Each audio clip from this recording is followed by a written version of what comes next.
कर्मों का खाता है। तो प्रतिदिन प्रातः काल से लेकर सायंकाल तक, रात्रि तक, जब तक आप अपने शयन कक्ष में जाते हैं, सोते हैं, विश्राम करते हैं, किसी भी परिस्थिति में, कई लोग तो मैं अक्सर यात्राओं पे होती हूँ तो देखती हूँ ट्रेन में सो रहे हैं, कोने में है, बाथरूम के पास सो रहे हैं। आपको तो बहुत अच्छा जीवन मिला है, घर है, आपको परमात्मा को याद करने का समय है, अच्छे काम करने का। अब परमात्मा को याद करने का तरीका बड़े सादा शब्दों में है कि हमें जरूरी नहीं है धूप बत्ती लगानी है, हमें अगरबत्ती लगानी है, हमें जप करना है, हमें तप करना है, बड़ा भारी कुछ बड़े बड़े कार्य करने हैं। हमने अच्छे कार्य करने हैं, नेक कार्य करने हैं, सभी लोग जानते हैं, लेकिन हम भूल जाते हैं। हम पैसा कमाने में और मृत दशा में इतने भटक जाते हैं कि हम ये चीज भूल जाते हैं कि हमारा उद्देश्य यहाँ क्या था।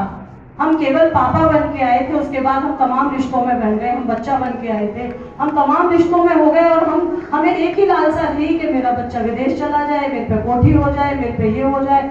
इस मृत दशा में, इस लालच में, इस लोभ में हम ये भी भूल गए कि धन किस रास्ते आ रहा है। धन अगर नेक रास्ते आएगा, समय कम है, प्रसंग को थोड़ा संक्षिप्त करते हुए बोलती हूँ, तो हम प्रातः काल उठे, किस तरह जीवन जीना है, बहुत अच्छे से दो शब्द हैं, आप लोग बड़ा व्हाट्सएप वगैरह पे सब लोग देखते हैं, लेकिन अपने जीवन में जिस दिन उतार लेंगे तो मैं समझती हूँ हम देश के बहुत अच्छे नागरिक बनेंगे, समाज के बहुत अच्छे कर्ता धर्ता बनेंगे और परिवार के एक बहुत अच्छे व्यक्ति बनेंगे। तो जिस परिवार में अच्छा है तो वो समाज अच्छा होता है, और समाज अच्छा होता है तो देश अच्छा होता है। तो दृश्य और अदृश्य रूप से हम समाज का भी भला करेंगे और देश का भी काम करेंगे। स्वतंत्रता दिवस की तैयारियां चल रही हैं, दिवंगत आत्मा की शांति का भी प्रश्न है। बड़े अच्छे दिन गए थे और जहां तक मैंने अनुमान लगाया कि उनकी आत्मा अभी बीच में है। अनुमान जो तिथि वगैरह का, समय वगैरह का लगाया गया, मैंने पूछा था जब मैं क्रिमेशन पे आई थी, तो अभी वो बीच में है। स्वर्ग की प्राप्ति तो यदा कदा मिलती है, तो स्वर्ग की प्राप्ति का प्रश्न तो मुझे नहीं लगता कलयुग में शायद हमें भी प्राप्त हो।